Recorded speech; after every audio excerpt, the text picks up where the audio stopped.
প্রত্যেক সাফল্যের শুরু একটিমাত্র ছোট পদক্ষেপ থেকে। তুমি কত ধীরে এগোচ্ছ সেটা গুরুত্বপূর্ণ নয়, যতক্ষণ তুমি থেমে যাচ্ছ না।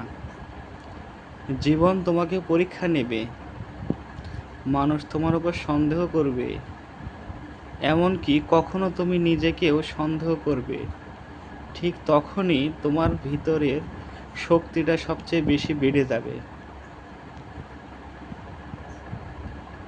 মনে রেখো, হীরা তৈরি হয় প্রচণ্ড চাপে। তাই চ্যালেঞ্জ থেকে পালিয়ে যেও না, মুখোমুখি হও। সঠিক সময়ে এর অপেক্ষা করো।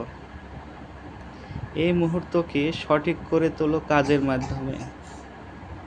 তোমার স্বপ্ন অসম্ভব নয়, শুধু তোমার বিশ্বাসের অপেক্ষায় আছে। মাথা উঁচু করে দাঁড়াও, এগিয়ে চলো, আর নিজেকে মনে করিয়ে দাও তুমি জয়ী হওয়ার জন্যই জন্মেছো।